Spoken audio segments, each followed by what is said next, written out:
A continuación, la siguiente plática, que va a tratar este mismo tema, la experiencia en México y la interrelación entre gerociencia y geriatría. Mi maestro y maestro de muchos, el doctor Luis Miguel Gutiérrez Robledo, es especialista en medicina interna y geriatría, maestro en gerontología social y en biología del envejecimiento, así como doctor en ciencias médicas. Es investigador del Sistema Nacional de Investigadores, nivel 2, del CONACYT, y es miembro de esta Academia Nacional de Medicina de México, fundador también de la Academia Latinoamericana de Medicina del Adulto Mayor, ALMA por sus siglas, y es profesor y fundador del curso de especialidad de geriatría en la Facultad de Medicina de la Universidad Nacional Autónoma de México. Cabe destacar que en el 2013 recibió la medalla presidencial de la Asociación Internacional de Gerontología y Geriatría y por sus contribuciones relacionadas al envejecimiento, particularmente en los ámbitos de fragilidad y demencia. Actualmente es nuestro director general del Instituto Nacional de Geriatría de la Secretaría de Salud. Es un honor, doctor, y un gusto presentarle. Gracias.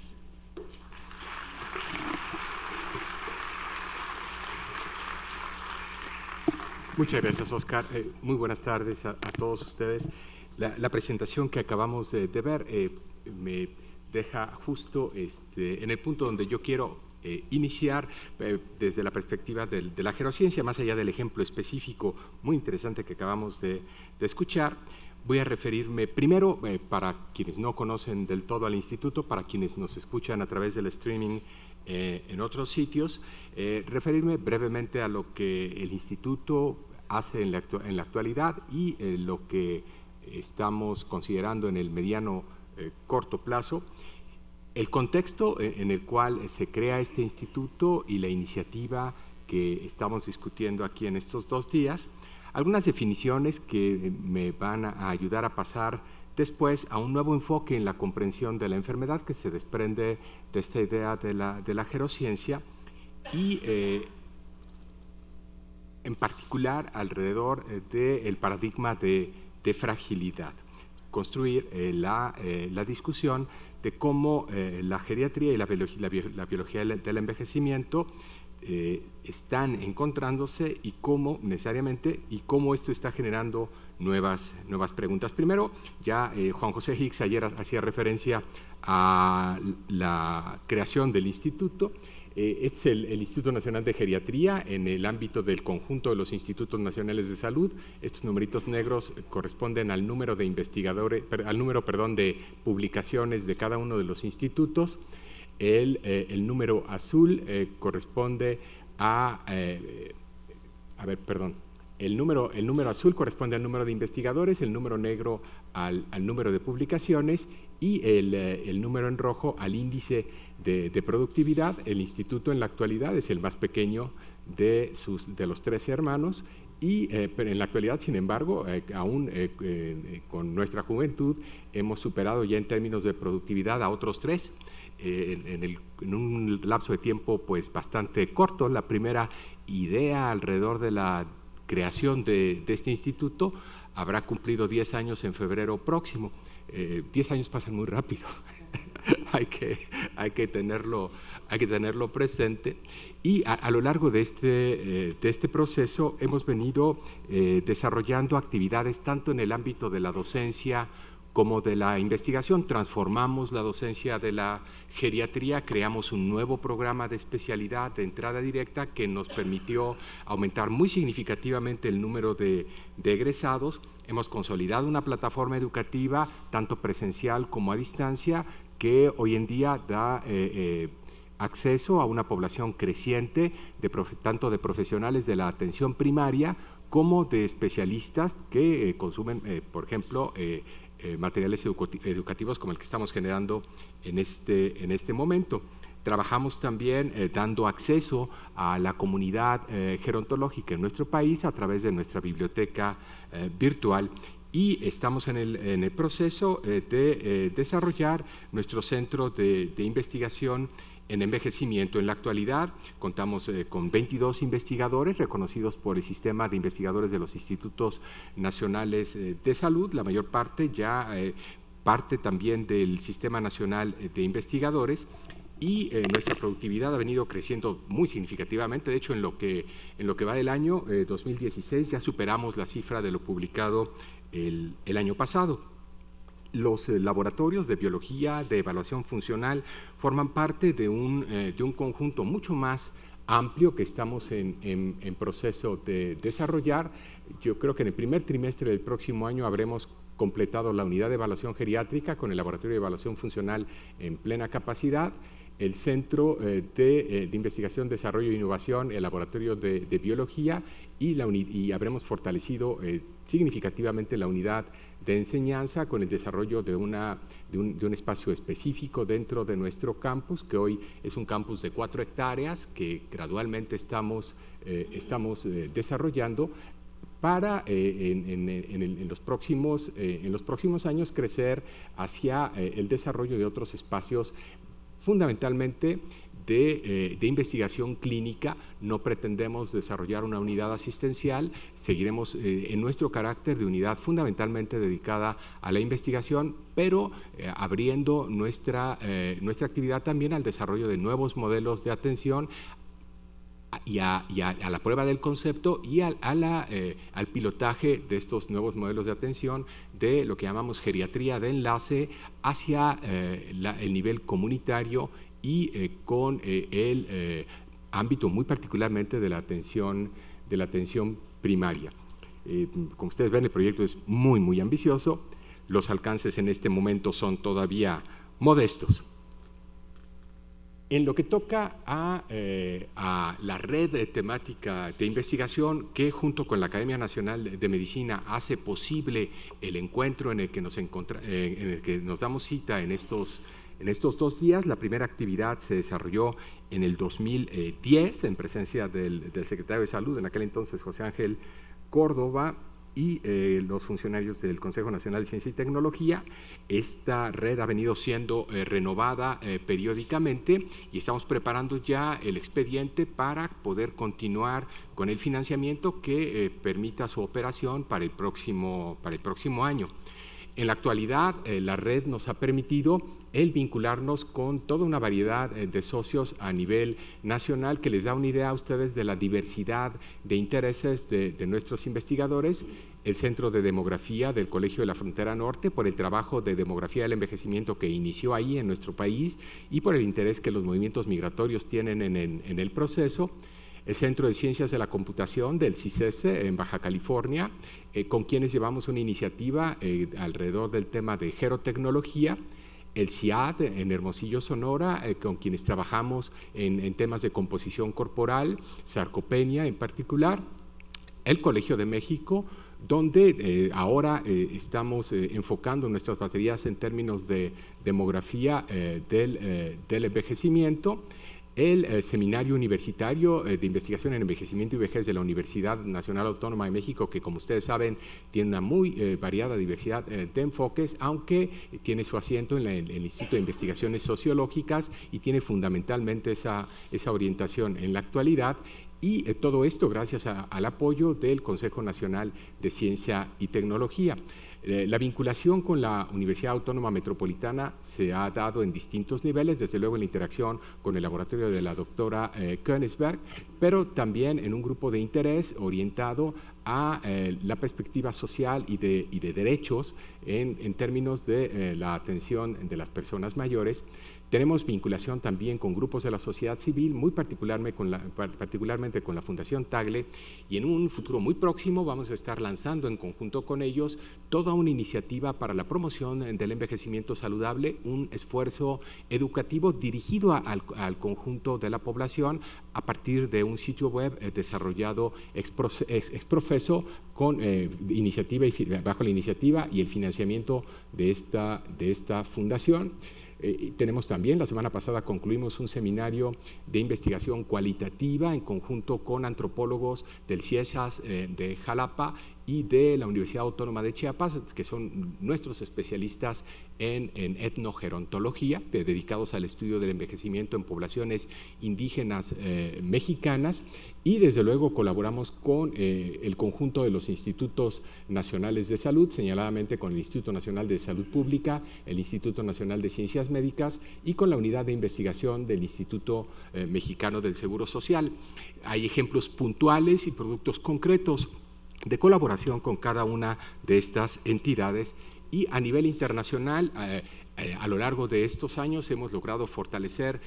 vinculaciones que en realidad se generaron desde hace más de 15 años a partir del Departamento de Geriatría del Instituto Nacional de Ciencias Médicas, que evolucionó de alguna manera para convertirse en lo que hoy es el Instituto Nacional de Geriatría. Aquí probablemente las relaciones privilegiadas son dos. Una con el Centro CILI de Investigación en Envejecimiento, la de la Universidad de Texas en su rama médica, donde se encuentra la doctora Rebecca Wong, con quien llevamos el Estudio Mexicano de Salud y Envejecimiento, en la actualidad en su cuarta ola de evaluación de 15,000 mexicanos en seguimiento longitudinal a lo largo y ancho de todo nuestro país, y el Instituto de Salud Pública para el Desarrollo de la Universidad de Burdeos, donde ya varios de nosotros hemos completado estudios doctorales y con quien hemos creado un laboratorio internacional asociado para el estudio de la fragilidad y la cognición.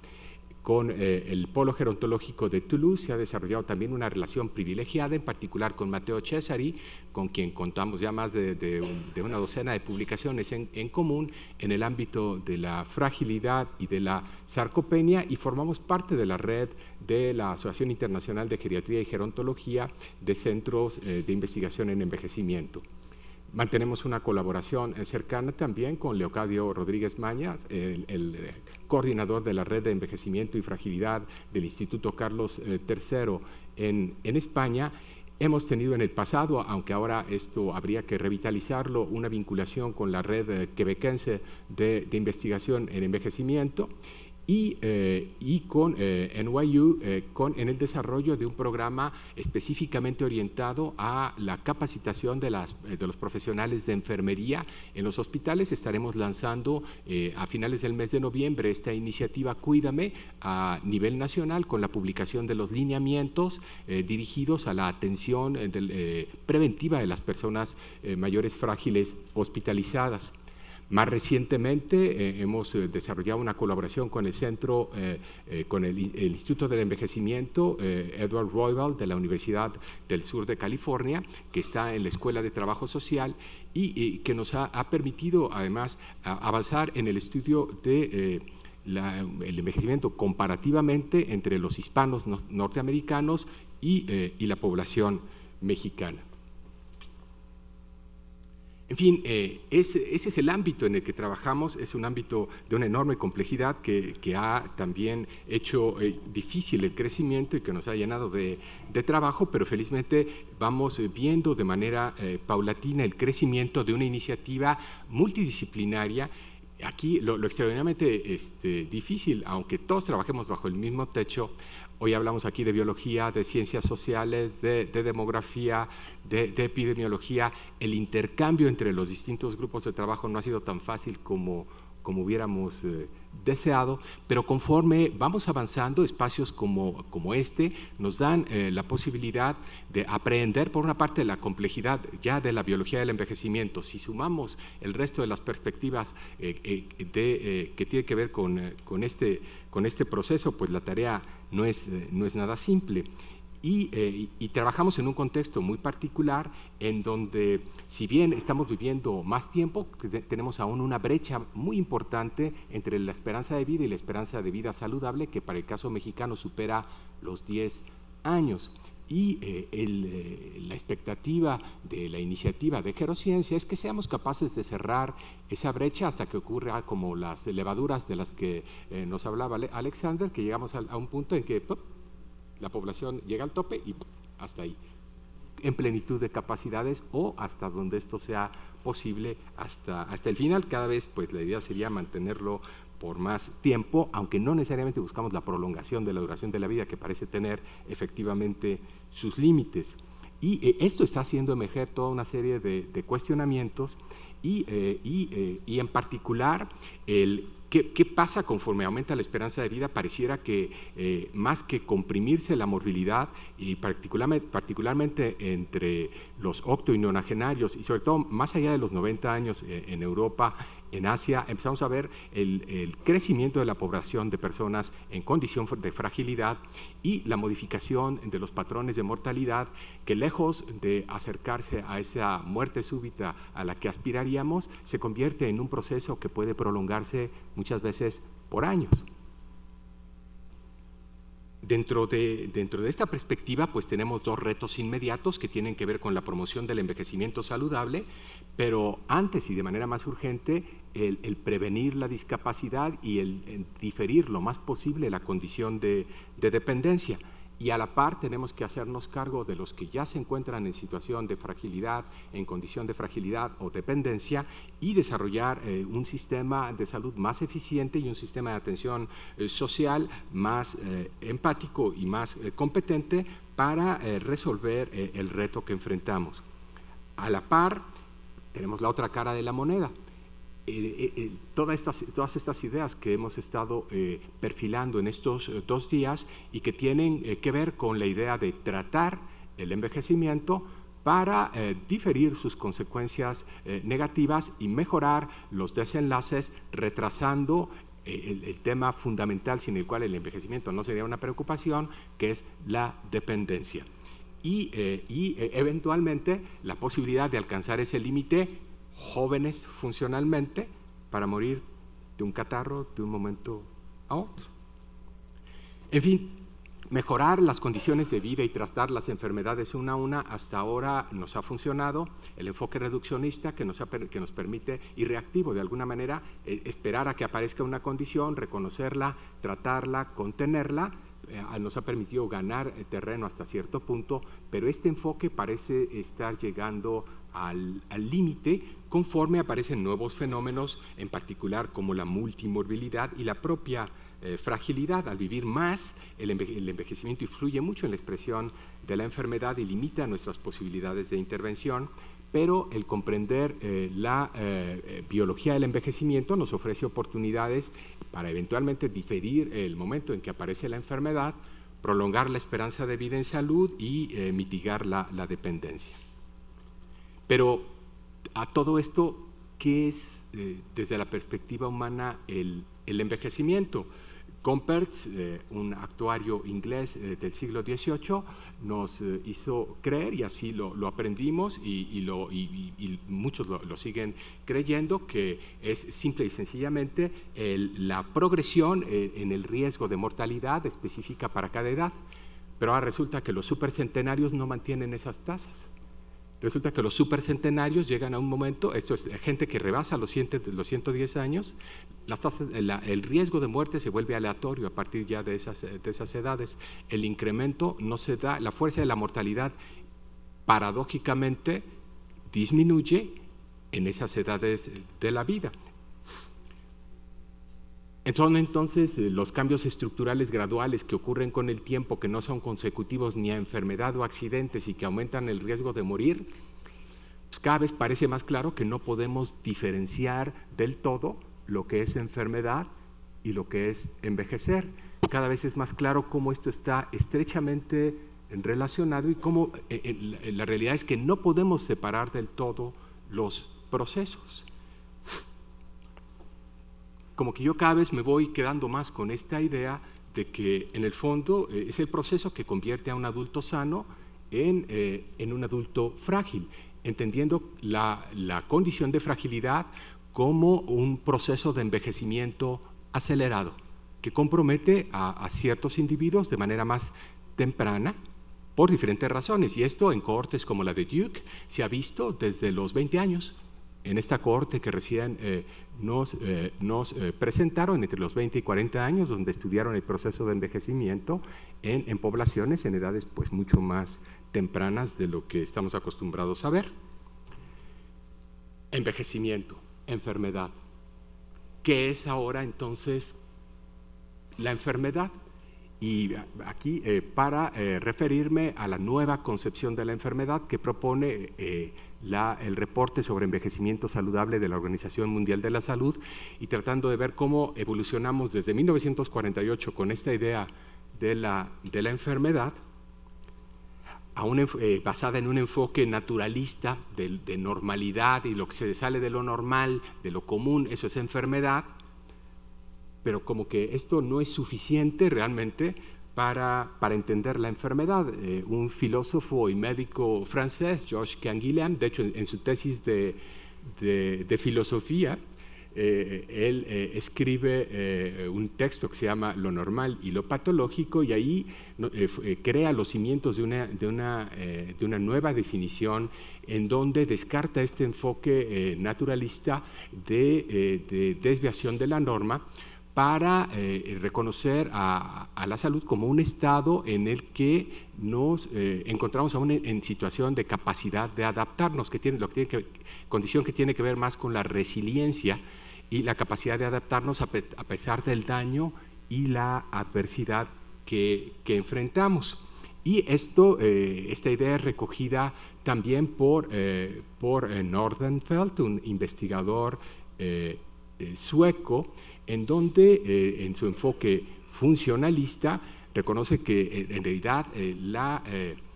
pérdida de la capacidad funcional es lo que estaría en el fondo del concepto de enfermedad, más que su ubicación en el ámbito de lo normal, de lo común. Y la salud de una persona se caracterizaría entonces por su capacidad para alcanzar sus objetivos vitales, y esto es justamente lo que recoge el reporte, además sumando la perspectiva de capacidades creada por otra filósofa, Martha Nussbaum, y definiendo a la salud de un individuo como la capacidad para lograr un grupo básico de acciones que permiten ser y hacer o tener la capacidad general, es decir, una metacapacidad para alcanzar un conjunto de funciones vitales. Esto nos lleva al reconocimiento de que la presencia de diabetes, hipertensión, osteoporosis y deterioro cognitivo en una persona no impide que ésta pueda ser sana desde esta perspectiva, si aún bajo estas condiciones puede alcanzar los objetivos y hacer lo que desea y quiere. No sé si me explico. Ciertamente esto nos da mucho más margen, pero nos permite además enfocarnos al mantenimiento de la salud de las personas mayores, buscando desarrollar al máximo por un lado y después mantener la capacidad funcional que permite el bienestar en la vejez. Y la idea de gerociencia, impulsada por el grupo de Felipe Sierra, la gente del Instituto Buck del envejecimiento, nos lleva desde la perspectiva epidemiológica, pasar de la comprensión de la consideración de la edad como un confusor al analizar la epidemiología de las condiciones patológicas, al reconocimiento de que hay elementos causales en el paso del tiempo que están en juego, y que a final de cuentas la edad es el principal factor de riesgo en términos, por ejemplo, de la condición que ha ocupado buena parte de nuestra discusión desde ayer, que son los padecimientos demenciales. La enfermedad de Alzheimer en particular es el ejemplo más claro de esta idea. Entonces, un nuevo enfoque, vamos a decir que no sabemos nada, y cómo entendemos entonces los procesos que preceden a la aparición de la enfermedad, y cómo, conforme mejor conocemos lo que se ha dado en llamar los pilares de la enfermedad, ya sea desde la perspectiva de López Otín o más recientemente la del grupo de trabajo de los Institutos Nacionales de Salud de los Estados Unidos, que sean 9, que sean 7, o de acuerdo a lo que dice James Kirkland, que sean 5. El punto es que los mismos mecanismos que se reconoce que están detrás de lo que llamamos el proceso de envejecimiento son los que reconocemos juegan en la fisiopatología de la osteoporosis, de la enfermedad de Alzheimer, de la aterosclerosis, de la diabetes, y que en un momento dado estos mismos pilares la comprensión de esos mecanismos biológicos del envejecimiento humano nos va a permitir entender mejor los orígenes de la enfermedad crónica no transmisible. Y conforme pasa el tiempo empezamos a ver conglomerados también entre las afecciones crónicas que aparecen a través del tiempo, y así hoy reconocemos, por ejemplo, el conglomerado osteosarcopenia, obesidad, o el conglomerado síndrome metabólico, que ya tenemos más tiempo identificando, o el síndrome cognitivo-motor, que representan ciertos mecanismos biológicos subyacentes y que comienzan a acercarnos ya a una teoría de qué es lo que está detrás, y no simplemente a la descripción del cuadro clínico de una condición que sabemos que se manifiesta de tal forma y tiene un cierto curso más o menos predecible y que puede ser modificada o no por tal o cual intervención, a entender lo que está detrás de sus orígenes. Y es cierto, y cada vez nos queda más claro que hay procesos biológicos que ocurren con el envejecimiento que no son revelados por enfermedades clínicamente manifiestas, y esto nos lleva también a la idea de la enfermedad subclínica y, por ejemplo, el caso del síndrome metabólico, donde no podemos poner todavía una etiqueta de diabetes, donde no podemos poner todavía una etiqueta de hipertensión, pero los mecanismos biológicos que darán origen a esa condición en un momento dado ya están en juego y ya están minando la reserva homeostática. Y probablemente la condición que más claramente expresa el juego de esos mecanismos es la condición de fragilidad. Bueno, esa es mi hipótesis y voy a tratar de convencerlos de esta idea. Y así, hoy creo que nadie tiene dudas respecto al papel central que tiene la mitocondria y la regulación de la actividad metabólica. Es cada vez más clara su participación en prácticamente todos los niveles de lo que nos preocupa. Primero empezó la preocupación en el nivel del envejecimiento muscular, y de ahí se ha ido extendiendo a otros ámbitos en la comprensión de la biología del envejecimiento. Y sabemos que en alguna medida, detrás de la fragilidad ya sea primaria o secundaria a, por ejemplo, insuficiencia cardíaca o enfermedad pulmonar obstructiva crónica, como es frecuente observarlo, podemos encontrar detrás estos mecanismos. En el fondo, el proceso al que nos estamos haciendo referencia le llamamos envejecimiento, y la expresión clínica de ese proceso sería la condición de fragilidad. Esta publicación es bien interesante, acaba de resultar, habíamos hablado, por ejemplo, y hemos estado preocupados por años de la interacción entre demencia y fragilidad, y esta revisión, porque es apenas una primera aproximación teórica, comienza a explorar los vínculos entre la depresión y la fragilidad, y al leerlo me pregunto cómo es que no lo habíamos abordado antes desde este punto de vista, si lo que priva en el fenotipo físico de la fragilidad es la lentitud psicomotriz que observamos en la depresión, en buena medida. Entonces, y cómo también desde esta perspectiva podemos nuevamente trayendo al centro de nuestra atención la disfunción mitocondrial, por otro lado los fenómenos inflamatorios y ahora además la disfunción del sistema dopaminérgico, entender lo que está sucediendo y la expresión clínica de ese sujeto que en condición de una psicopatología muy común, una depresión mayor, cae en una condición de fragilidad con mayor facilidad. Bien, hemos visto ya esta imagen, ahora esto se empieza a poner más complicado cuando tratamos de entender cómo se manifiesta para determinar esa condición de fragilidad. Efectivamente, esos 7 mecanismos que actúan sobre una determinada carga genética en un individuo para producir sarcopenia, alteraciones mitocondriales, alteraciones o pérdida de varios de los sistemas de retroalimentación a nivel hormonal y neurodegeneración, y cómo este daño va acumulándose hasta que en un momento dado emerge ya de una manera flagrante el fenotipo de fragilidad, cuya expresión clínica son los llamados síndromes geriátricos, cuya aparición depende de la alteración de mecanismos complejos de control. El ejemplo más claro es el de la marcha, mecanismos ubicados a nivel de la corteza cerebral y cuyo compromiso se manifiesta a través de la propensión a caídas y la regresión psicomotriz, por ejemplo. Pero esto se complica un poco más cuando introducimos el fenómeno de multimorbilidad. Es cierto que estos mecanismos en parte están determinando la aparición de las enfermedades crónicas no transmisibles, pero una vez que estas se instalan, contribuyen también a hacer más evidente y más rápido el deterioro, y en un momento dado pueden conducir directamente, sin pasar por la condición de fragilidad, a una situación de discapacidad, por ejemplo, por una amputación en un diabético juvenil o por un infarto cerebral. Y si además consideramos la influencia epigenética y el rol que tienen los determinantes económicos y sociales sobre la modulación de la progresión del deterioro, es aún más difícil de aprehender el conjunto. ¿Cuáles son los mediadores biológicos de la desventaja social?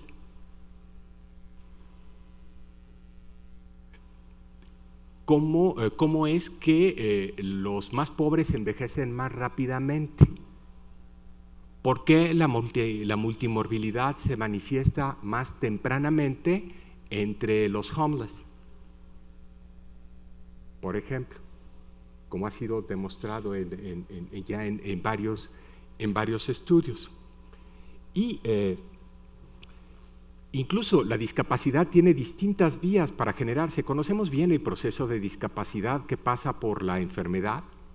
que fue descrito por Verbrugge y Gitte, y eso está perfectamente caracterizado, pero solo recientemente comenzamos a entender la vía de acceso a la discapacidad de inicio tardío, en donde puede no haber etiquetas de condiciones patológicas específicas, sino que esa condición de fragilidad gradualmente va determinando el deterioro de la capacidad funcional y la condición de dependencia. Y la proporción de discapacidad que observamos entre las personas mayores en la actualidad es 2/3 partes de inicio tardío y apenas 1/3 de inicio temprano.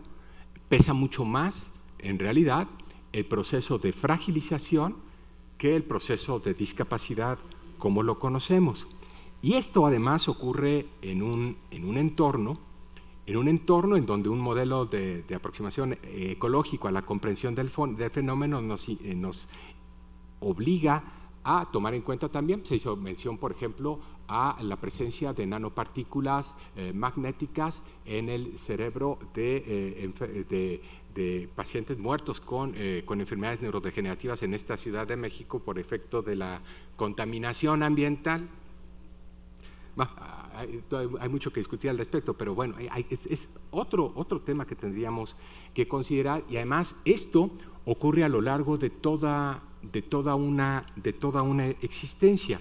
y en contextos donde el reto ambiental puede ser elevado o puede ser pobre. Cuando es elevado, el desarrollo no se completará de la misma manera y el deterioro será más temprano, y cuando es pobre habrá una mayor probabilidad de completar el desarrollo y una mayor probabilidad de decaer más lenta y tardíamente. ¿Qué rol juega además la resiliencia, la capacidad de adaptación desde la hormesis hasta la actitud mental? ¿Y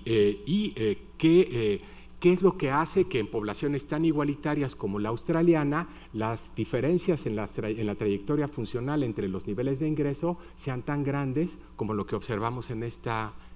gráfica? Ahí es donde emerge un concepto generado hace más de 20 años y que es retomado aquí en este diagrama de flujo, en donde se hace referencia a la carga alostática, que tiene que ver con nuestra capacidad para admitir para contener el daño resultante del estrés en todos los niveles, y cómo esto puede impactar en un momento dado, por ejemplo, en la capacidad de adaptarse a una situación adversa como es el diagnóstico de cáncer, y cómo esto puede impactar en distintos niveles. En fin, es complejo.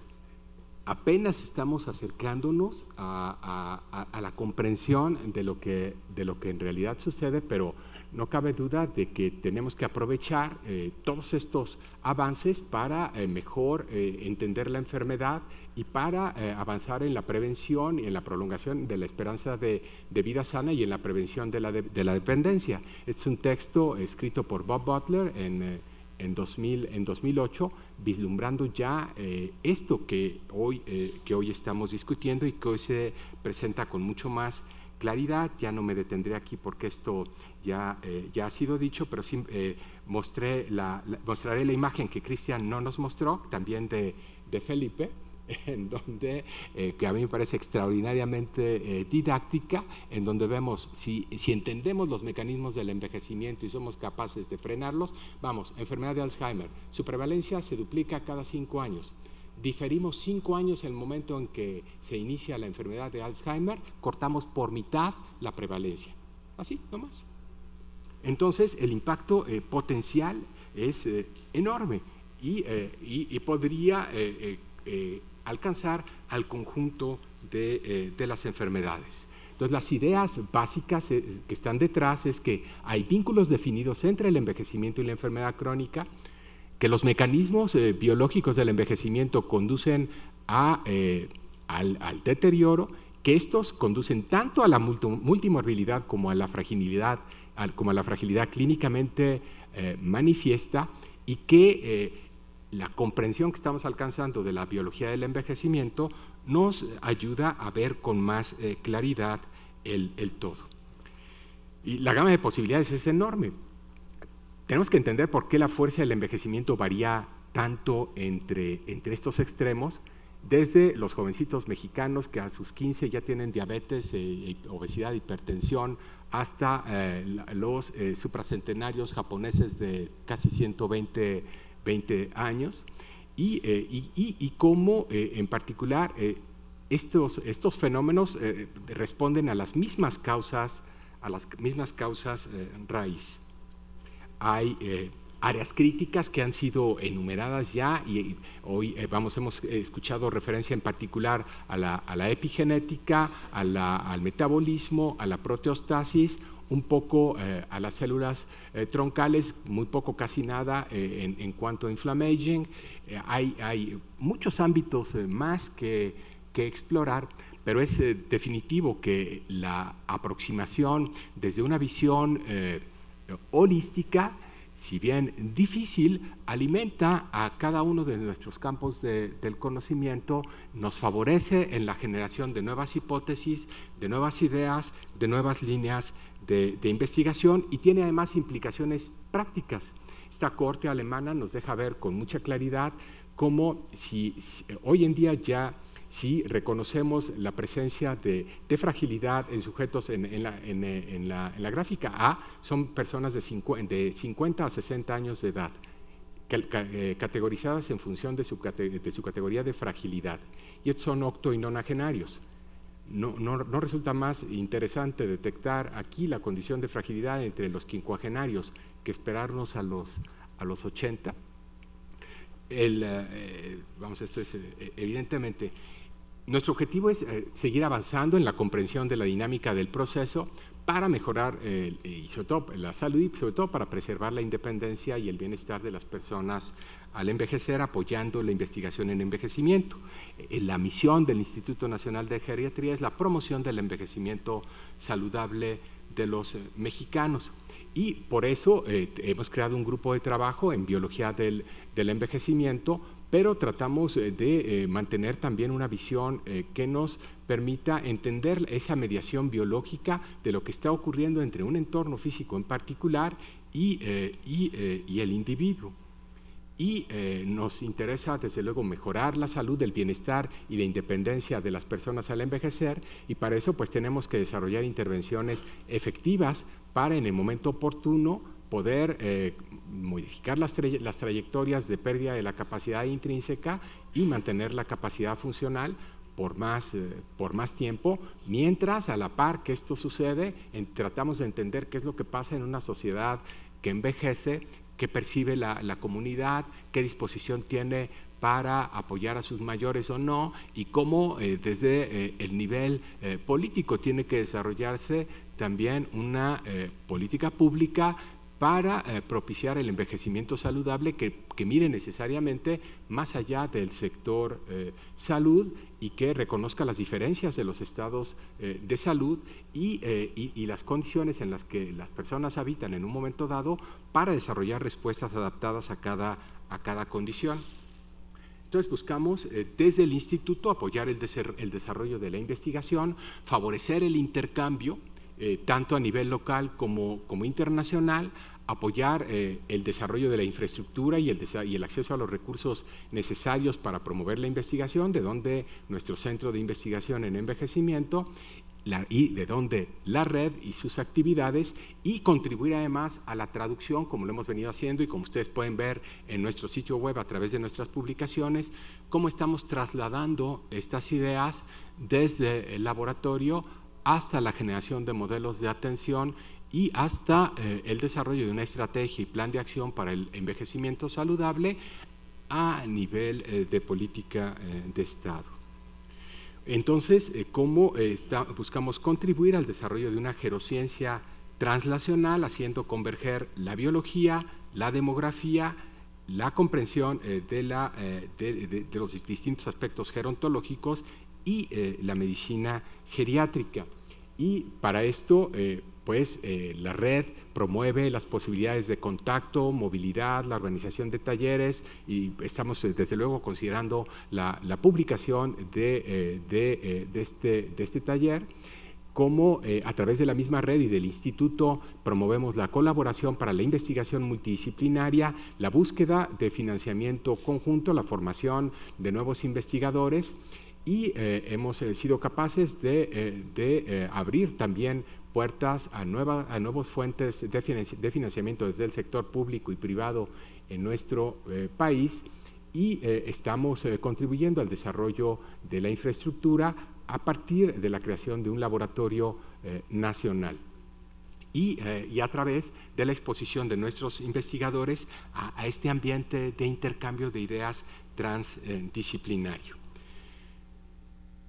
Con toda la complejidad, con todo y las dudas, con todo y las dificultades que enfrentamos, yo creo que es bastante claro ya que el impacto de lo que empezamos a ver en términos de la ciencia del envejecimiento va a ser mayúsculo,